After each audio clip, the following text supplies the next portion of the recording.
Everyone. तो last time जो है हमने पढ़ा था इकोसिस्टम के बारे में और उसकी टाइप्स पढ़ी थी, ठीक है। Natural ecosystem, man made ecosystem. आगे उसके फर्दर जो है हमने जो है टाइप्स नेचुरल इकोसिस्टम की फर्दर जो टाइप्स है वो डिस्कस की थी और मैन मेड इकोसिस्टम की आगे फर्दर जो टाइप है वो डिस्कस की थी, ठीक है। तो आज जो है हम पढ़ेंगे इसका स्ट्रक्चर कि इकोसिस्टम का स्ट्रक्चर कैसा है, ठीक है। तो सबसे पहले एक इम्पॉर्टेंट पॉइंट है कि ये जो था इकोसिस्टम था, ये किसने कॉइंड किया था। इसका टर्म जो इकोसिस्टम टर्म ये कॉइन किसने की थी, तो A.G. टेंसले जो हैं हमारे 1935 में इन्होंने जो है इकोसिस्टम की टर्म जो थी वो कॉइन की थी। और E. ऑडम जो हैं वो उनको क्या कहा जाता है, उनको कहा जाता है फादर ऑफ द इकोसिस्टम। ये दो इम्पॉर्टेंट जो नाम है इनको आप याद रखना, ठीक है। नेक्स्ट है हमारा कंपोनेंट ऑफ इकोसिस्टम। तो जो हमारा अर्थ है, the earth upon which we live may be consider a vast ecosystem. देखो जिस अर्थ पे हम लोग रह रहे हैं ये हमारा सबसे वास्ट जो है हमारा इकोसिस्टम है, ठीक है। सबसे बड़ा इकोसिस्टम है वो हमारा अर्थ है, ठीक है। तो जो इकोसिस्टम है वो जो है उसमें मैंने क्या बोला था, ये इकोसिस्टम में लिविंग और नॉन लिविंग ऑर्गेनिज्म की कंपोनेंट की क्या होती है, इंटरेक्शन होती है, ठीक है। तो ecosystem involve interaction between living and non living component. तो इकोसिस्टम क्या चीज़ है कि इंटरेक्शन लिविंग ऑर्गेनिज्म और नॉन लिविंग ऑर्गेनिज्म की आपस में जो इंटरेक्शन होती है एक स्पेसिफिक एरिया में, वो हमारा क्या कहलाता है। तो जो इकोसिस्टम है वो मैंने बताया था कि जो हमारा इन्वायरमेंट है, तो an ecosystem is a functional unit of environment. देखो हमारा इन्वायरमेंट है ना, उसका एक जो छोटा सा पार्ट है ना, वो छोटा सा पार्ट कोई भी, वो हमारा क्या कहलाता है, इकोसिस्टम। जहाँ पे लिविंग और नॉन लिविंग जो कंपोनेंट है उनकी जो है इंटरेक्शन हो रही है। तो नंबर ऑफ़ स्मॉल इकोसिस्टम मिलके क्या बनाते हैं, हमारा इन्वायरमेंट जो है वो बना देते हैं, ठीक है। तो इसलिए हमने कहा है कि जो इकोसिस्टम है वो हमारा फंक्शनल यूनिट है हमारे इन्वायरमेंट का, ठीक है। आगे इकोसिस्टम है ये जो मैंने बोला कि living thing, non living things और लिविंग थिंग्स से बना हुआ है। तो नॉन लिविंग थिंग्स मतलब हमारे एबायोटिक कंपोनेंट्स आ गए और लिविंग थिंग्स हमारे आगे बायोटिक कंपोनेंट्स, ठीक है। नेक्स्ट हमारे एबायोटिक कंपोनेंट है वो आगे फर्दर डिवाइड होते हैं इनऑर्गेनिक कंपोनेंट्स में, ऑर्गेनिक कंपोनेंट्स में, climatic components and adipic components में।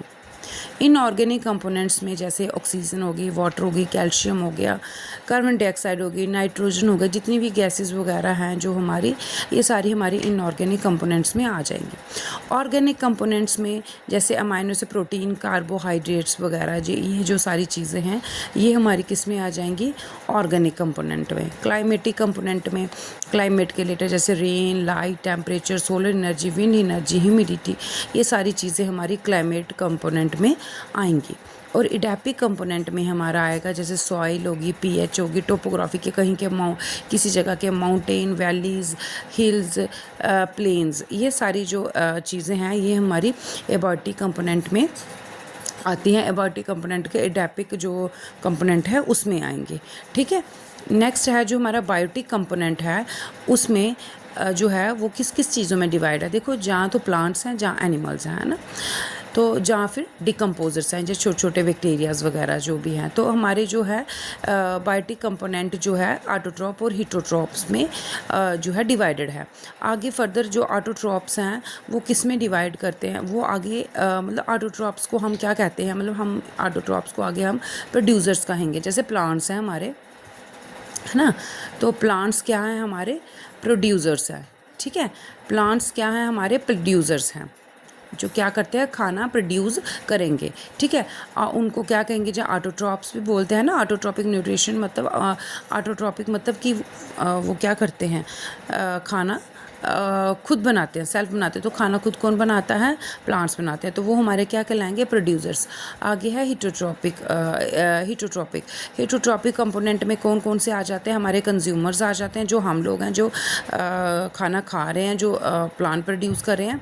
और क्या है, डिकम्पोजर्स, जो अगर कोई जानवर मर जाता है, कोई प्लांट जो है वो अगर उसकी भी डेथ हो जाती है, तो आगे उसको कौन डिकम्पोज करेगा, वो उसको कहेंगे हम डिकम्पोजर्स। अब जो कंज्यूमर्स हैं जो हमारे कंज्यूमर्स हैं ना, तो ये कंज्यूमर फर्दर डिवाइड होते हैं ऑन द बेसिस ऑफ, अगर हम बोलें कि on the basis of nature of food, कि खाना किस तरीके से जो मतलब अगर कोई कंज्यूमर्स हैं, तो जो कंज्यूमर है जैसे वो किस तरीके से खाना खा रहे हैं, वो हमारे आ जाते हैं कंज्यूमर्स। जैसे हर्बीवोर्स, हर्बीवोर्स किसके ऊपर डिपेंड है? हर्बीवोर्स क्या चीज़ होते हैं, सॉरी, हर्बीवोर्स होते हैं जो क्या खाते हैं बेटा, जो हमारे जो है प्लांट्स वगैरह पे डिपेंड होते हैं। कार्निवोर्स क्या चीज़ हैं?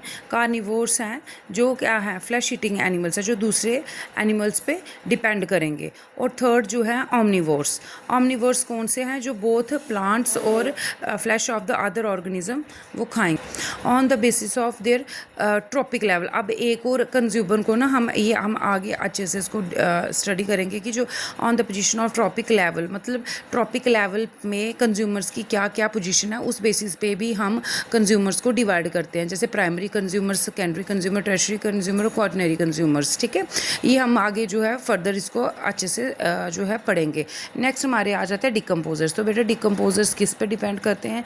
ये डेड एनिमल्स, डेड प्लांट्स पे डिपेंड करते हैं और उनको फर्दर जो है वहीं से अपने न्यूट्रिशन लेते हैं और उनको बिल्कुल क्या करते हैं, कम्प्लेक्स जो ऑर्गेनिज्म है उसको बिल्कुल सिंपलर फॉर्म में कन्वर्ट कर देते हैं। अब जो नेक्स्ट टॉपिक है वो नेक्स्ट लेक्चर में हम कवर करेंगे। Thank you.